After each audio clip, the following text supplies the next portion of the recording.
Despite Caitlin's historical play, the basketball community is torn about who should win the award. One even went as far as to say that there should be co-winners this year. Rachel Nichols feels as if Caitlin secured the award thanks to her recent historic feat. To me, Caitlin Clark is the Rookie of the Year right now. She has impacted winning in a bigger way than anyone else in this rookie class. She leads all rookies in 4 or 5 of the stat categories, and her team is on pace to finish a lot better this year than it did last year, meaning she has impacted the overall state of the team. Against the New York Liberty, Caitlin recorded 19 points, 12 rebounds, 13 assists, and 2 steals. This made her the first WNBA rookie ever to record a triple-double. Plus, she became the first player in Fever franchise history to achieve a triple-double. Now, the triple-double record isn't the only thing that she has accomplished so far. It seems as if every time she steps foot on the basketball court, she etches her name in the history book for one reason or another. However, current WNBA player Lexi Brown is pretty torn between Angel and Caitlin. Although she believes Caitlin is the better player, she has a hard time overlooking Angel's double-double streak. Angel, winning Rookie of the Month, breaking WNBA records, doing things like that, rebounding. So, it's what you value more. And for me, from just the way I like to play basketball, my vote would be for Caitlin, but it's close. I wouldn't be mad at either one of them. There are still others who feel differently about the Rookie of the Year race, Skip being one of them. In fact, he cites Caitlin's poor shooting splits as one big reason why he is leaning toward Angel Reese for the award. I would have to, at the halfway point, go Angel over Caitlin. And the reason being that Caitlin's specialty is shooting three-point shots. That's what she does at the Steph Curry kind of level. And she's 33%, 33.1 from 3, and it ranks 32nd in the league, and it's just not that great. Now, this is quite contentious, as Caitlin has also proven to be a sniper from the three-point line. On June 7th, 2024, Clark matched her career high with 30 points and tied Crystal Robinson's rookie single-game record with 7 three-pointers. So it is safe to say that the record won't last much longer. We can all imagine Caitlin breaking that record with one of her trademark logo threes. That almost seems too good to be true, but Caitlin will make it happen. In fact, Colin Cowherd believes that Caitlin isn't getting as much credit as she deserves. Her game is improving week to week along with her shooting and turnovers. So zeroing in on her bad game seems to be a part of some people's agendas and narratives. I think with Caitlin Clark, and if you look at her numbers in the last 10 games, she's not only good, she's getting better. As she's catching up to the speed, she's getting much better, much more quickly. So it's one of those things. I will support quarterbacks who are highly productive and throw some picks. But still, there is no denying that her shot hasn't fully translated to the WNBA, at least not as seamlessly as she would have hoped. Meanwhile, Angel's rebounding and paint dominance has been incredible. She is the first rookie since Atlanta's Ryan Howard in 2022 to record 5 consecutive double-digit scoring games at the beginning of her WNBA career. Angel is simply a beast in the paint. She had the second most offensive rebounds in a season's first 5 games with 24, ranking behind only all-time great Yolanda Griffith, who had 31. Angel also set a league record for having 7 consecutive double-doubles in a rookie season in June. On June 30th, 2024, the Sky game against the Minnesota Lynx, Reese broke Candace Parker's record to set the new WNBA record of 10 consecutive double-doubles in a single season.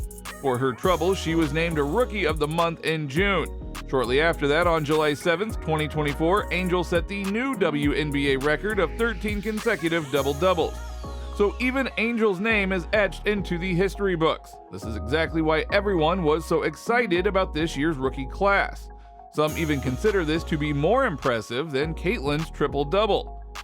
And when you think about it, for what it's worth, it seems to me it's harder to go 13 straight double-doubles than it is to have a triple-double. I agree with when that. When you're shooting the basketball, Yeah. it's 17 shots for her the last game for Caitlin Clark. 17 shots. 3 of 12 from 3. 3 of 12 from 3. 12 of those shots with 3 attempted. Now, normally when you get a generational talent like Caitlin, they are practically a shoo-in for every major award. However, we all love competition. When LeBron James came into the league, what made it more exciting was the fact that superstars like Carmelo Anthony and Dwayne Wade came with him. And remember, many thought Melo should have won Rookie of the Year award over LeBron because of their team records. Now that might play a role in this year's rookie race as well. Caitlin's Fever squad started off rough, but since then they have climbed up to the 8th spot in the standings, which happens to be just 1 spot below Angel Chicago Sky. Perhaps the craziest or most logical solution to this whole ordeal might be giving out co-Rookie of the Year awards. At least that is the solution Gilbert Arenas came up with. And it would take an eccentric thinker like Agent Zero to come up with something like this. If it stays the same way all the way through, I'm doing co-MVP, co-Rookie of the Year. Yeah. Right? Because it's gonna be hard to say one didn't do, one wasn't a Rookie of the Year. They're both at this point doing a great job. ESPN analyst Monica McNutt truly believes that the standings could be the difference between which woman gets the award. And for now, her money is on Angel Reese. My Rookie of the Year is going to go based on the standings. Okay. Because I think that is how you have the opportunity to measure impact. And the sky's right above them. And the Sky right now are in the playoffs, so you'd have to give the nod in my mind to Angel Reese. Look, the double-double streak that she's rocking and rolling, chasing down, 12 double-doubles to start is the record.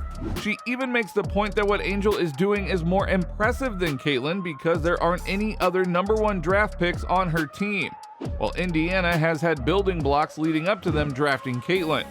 It is kind of shocking to hear that. It's almost as if the media has their own agenda. They are trying their best to make it seem as if the Rookie of the Year race is closer than it really is, because if you go by the odds, Caitlin is by large the favorite. Now, the emphasis on the double-double is exactly why Jason Whitlock believes something shady is going on with the WNBA media. Unbelievable.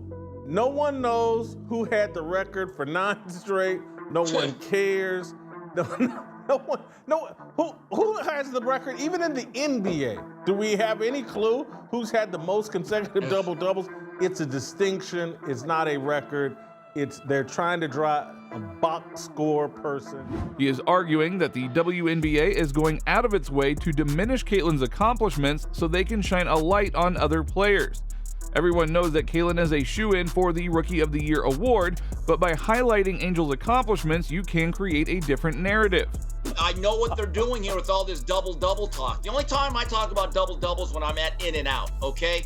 But the fact that they're doing this leads me to believe that there is an agenda to make sure that the CNC Shot Factory does not get that award.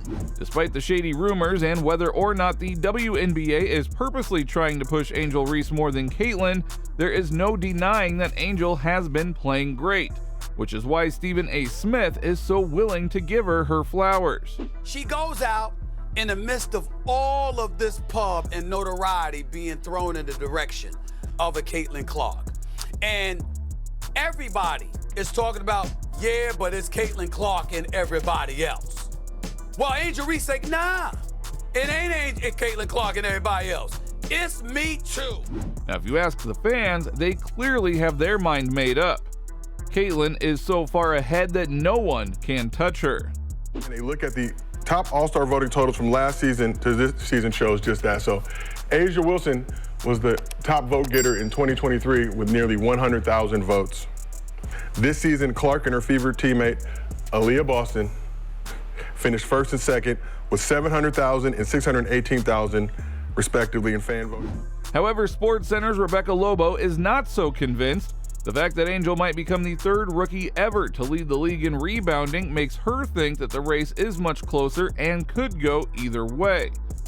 However, Angel Reese has made this a race over the course of the last 14 games when she's had those 14 straight double-doubles. And I'll tell you what, Zubin, I am so enjoying watching these 2 young women play this year and what they're doing. Angel Reese leading the league in rebounding. There's only been 3 times in the history of the league that a rookie has led it in rebounding. Someone else who is backing Angel over Caitlin is Carolyn Peck.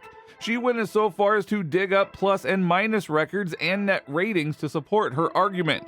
However, plus and minus have never really been used to pick Rookie of the Year, so it is kind of curious to see them being used now. It is as if people are trying their hardest to find data to back their narratives. Went a little deeper and I looked at plus minus and I also looked at net rating. And when you look at that, Angel Reese has to get the nod. Now I know it's not a popular position to take because Angel Reese has to do the dirty work. I have said it's not sexy to have to battle and rebound inside. However, no matter how hard the WNBA and the media try to big up Angel over Caitlin, there is no doubt that the award is Caitlin's to lose. But we have seen media narratives deny the rightful winner their prize, so hopefully that does not happen in this situation.